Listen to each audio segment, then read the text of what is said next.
Subhanallah walhamdulillah wala ilaha illallah wallahu akbar wala hawla wala quwwata illa billah. Assalamualaikum warahmatullahi wabarakatuh.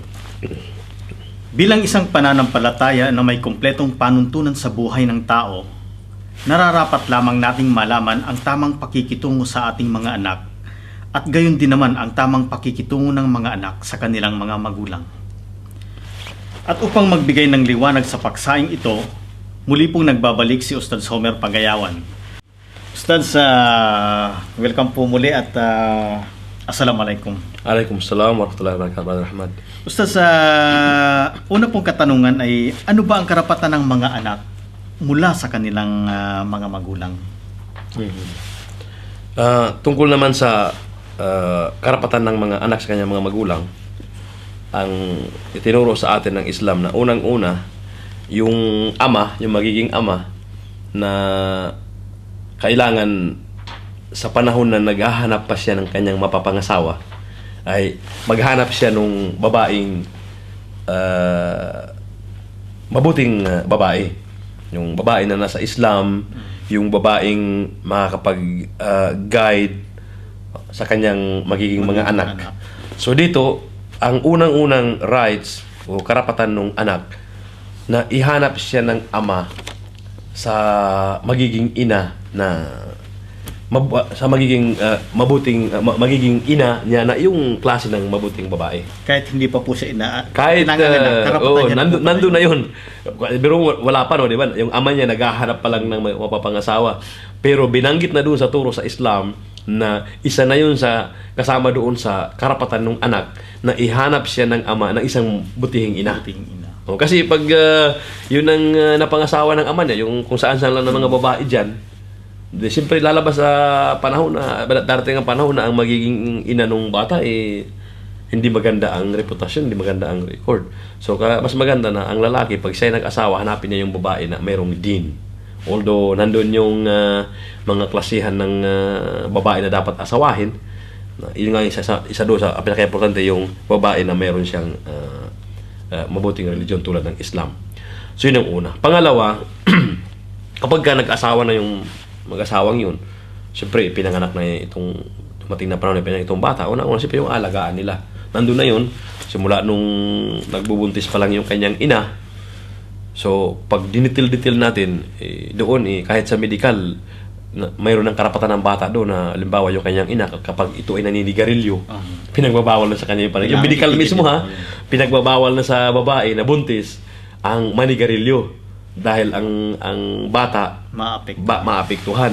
O kaya doon sa mga non-Muslim na siyempre allowed sa kanila yung uminom ng wine, mga alak, kahit doon sa hindi Muslim na mga policy, makikita mo sa medical na pinagbabawal sa babae na uminom ng alak, manigarilyo, kung ano pa yung mga hindi mabuti na maapektuhan yung anak. So ibig sabihin, kahit doon sa hindi Muslim, may rights yung mga anak sa mga magulang.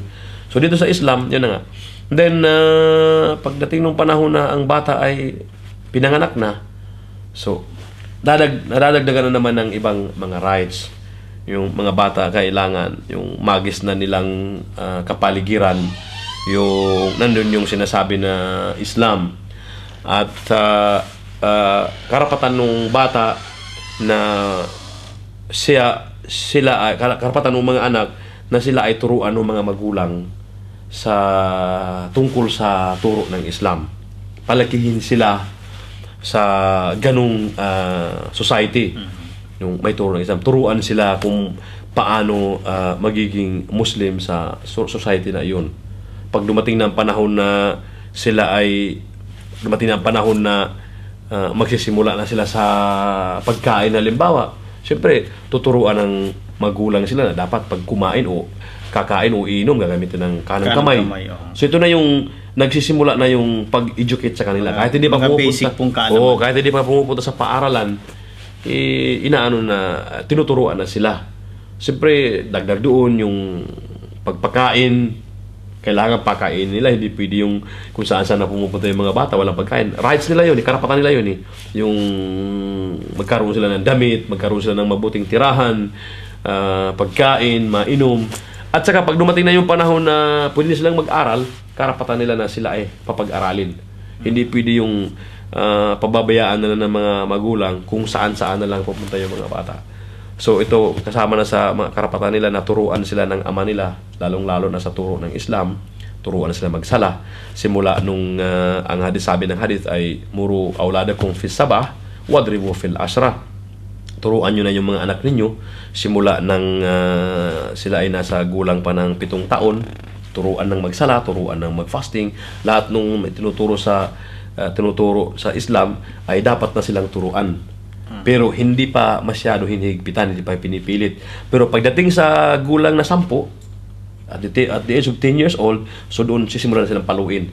Pag ayaw magsala, ayaw mag-fasting, pinapalo na doon, starting na yun. Pero hindi naman yung palo na mababali na yung katawan ng mga bata. Yung natural lang na at least madisiplina sila. Doon lang po pinahihintulot sa Islam yung pagpapalo sa bata. Oo. Hindi yung meron kasi mga nangyayari na grabe makapalo yung mga magulang. Kailangan may paraan na kung pwede na hanggang doon lang sa kakausapin sila, yun ang mas maganda, mas mainam. Kasi yung mga bata na yun ay galing sa Allah, tapos ay pinagkatiwala lang sa iyo. Pero babaliin mo, papatayin mo. Hindi yun pinapahintulot ng Islam na ganun. Pero anyway, kung ang sitwasyon ay nangangailangan na gagamit na tayo ng kunting mga puwersa, so kailangan din natin gamitin kung yun ang makakapagdisiplina. So, dadako po tayo sa huling katanungan na lang po, Ustads. Kung hindi po magkakaanak ang mag-asawa, pwede po ba silang mag-ampon? Ito din maraming pangyayari sa noon pa at saka sa ngayon na panahon. Maraming pangyayari na nangyayari sa ganito.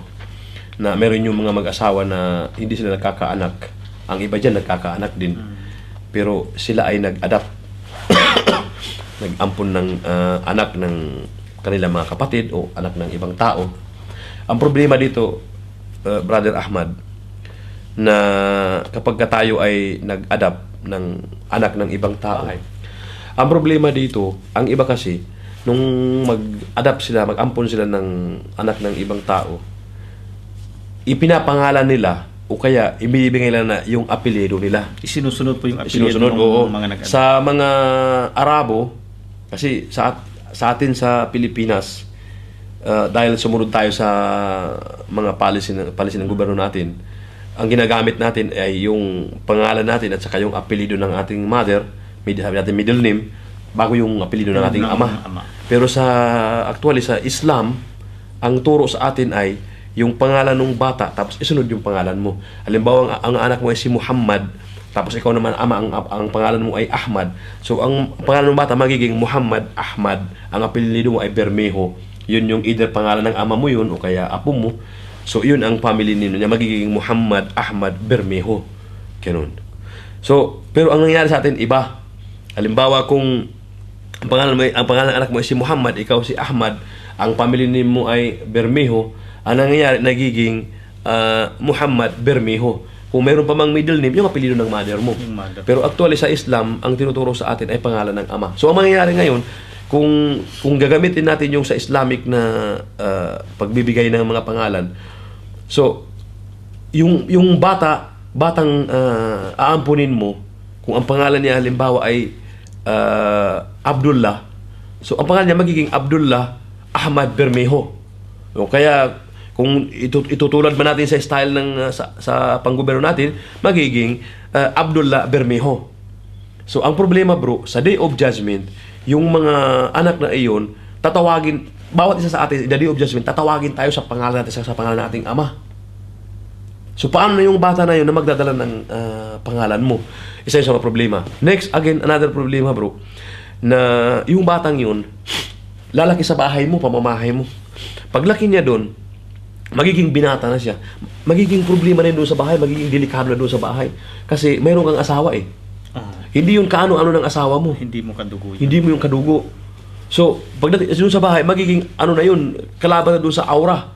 Hindi na siya pwedeng tumira doon sa bahay mo na titira doon sa ganun na kahaba ng panahon na para mo siyang tunay na anak. Kahit pa sabihin natin na ang mararamdaman nung asawa mo at saka ikaw para sa batang iyon ay parang tunay niyo ng anak. Pero sa katotohanan, ito ay labag sa policy ng Islam. Hindi pwede na mayroong ibang titira doon sa bahay na lalo-lalo na nandun pag wala ka sa bahay na samantalang alam na alam mo na hindi mo siya dugo anak ng ibang tao. So magkakaproblema tayo dito. Kung babae naman, ganun pa ang problema naman sa side naman natin. Sa lalaki naman. Oo, magiging dalaga na yung babae. Hindi mo yung kaano-ano. So hindi pwede na makakasama mo yun doon sa bahay dahil hindi mo siya tunay na anak. So ibig sabihin dito sa Islam ay ipinagbabawal sa atin yung sinasabi na tabanni. Yun nga yung adoption, mag-a-adapt ka. Na pinakita nga sa atin ay example sa panahon ng Rasul sallallahu alaihi wasallam nung asawahin niya si Zainab, na asawa ni Zaid na yung kanyang alaga, na nag-order ang Allah na pinadivorce kay Zaid yung kanyang asawa at ipinaasawa sa ating propeta sallallahu alaihi wasallam. Dahil doon ipinakita ng Allah sa atin ng example na yung adopted natin ay hindi natin tunay na anak. Kaya kasi sa rules ng Islam, hindi pwedeng asawahin ng ama yung asawa ng kanyang anak.